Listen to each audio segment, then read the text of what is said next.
নমস্কার বন্ধু, আমি পিয়ালি। আমার চ্যানেলে তোমাদের সকলকে স্বাগত। শীতকালে এই মেথি শাকটা আমরা খুবই খেয়ে থাকি। এখন সবে সবে উঠেছে, তাই আমি আজকে তোমাদের আলু দিয়ে মেথি শাক ভাজা করে দেখাবো। আমার রেসিপিগুলো যদি ভালো লেগে থাকে বন্ধু, অবশ্যই আমার চ্যানেলকে সাবস্ক্রাইব করে দেবেন এবং লাইক ও ভিডিওটি শেয়ার করতে ভুলবেন না। দেখতে থাকো বন্ধুরা। প্রথমে শাকগুলি আমি বেছে নিচ্ছি।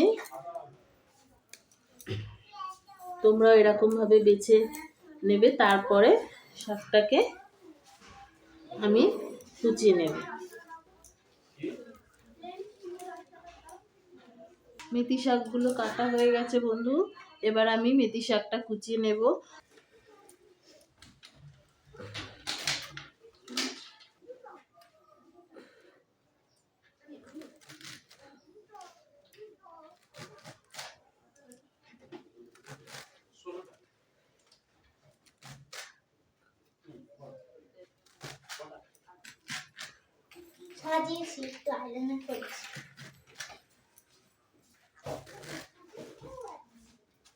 দেখো বন্ধুরা, আমার শাকটা কুচানো হয়ে গেছে, এবার আমি শাকটা ভেজে নেব।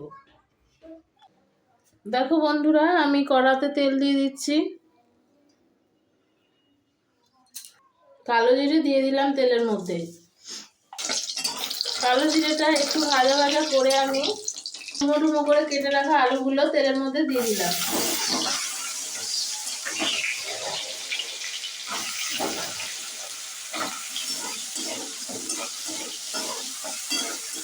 এবার আমি আলুতে নুন দিয়ে দিলাম।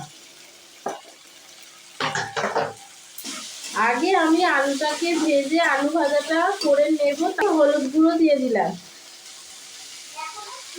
আলু ভাজাটা আমি কিছুক্ষণ হতে দেব। কেটে রাখা মেথি শাকগুলো আলুর মধ্যে দিয়ে দিলাম।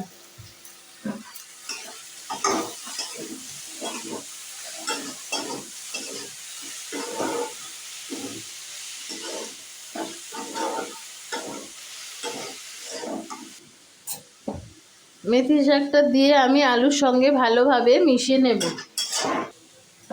আলু ভাজা করার সময় আমি নুন দিয়েছিলাম, তাই একটু অল্প করে সামান্য নুন দেব শাকটার মধ্যে।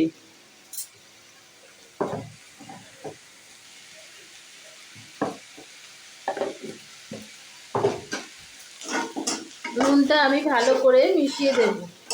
এইভাবে যদি তোমরা করে দেখো, তাহলে আর কোনো রকম তেতো ভাব তোমাদের লাগবে না। বাচ্চা থেকে বড় সকলেই এই শাকটা খুবই পছন্দ করবে। আলু দিয়ে মেথি শাক ভাজা আমার একদম রেডি হয়ে গেছে। আমি এবার প্লেটে তুলে নিচ্ছি। এবার আমি গরম ভাতের সঙ্গে শীতের দিনে দুপুরে এইটা শাক ভাজা হিসাবে ভাতের সাথে পরিবেশন করব। দেখো বন্ধু, কি অসাধারণ দেখতে হয়েছে। দেখো, তোমরাও দেখো, বাড়িতে এইভাবে এই রেসিপি বানিও, খুব সুন্দর খেতে লাগবে বন্ধুরা। তোমরা বাড়িতে অবশ্যই বানিও। আর এই শীতকালে গরম গরম ভাতের সঙ্গে মেথি আলু ভাজা দুর্দান্ত লাগে বন্ধু।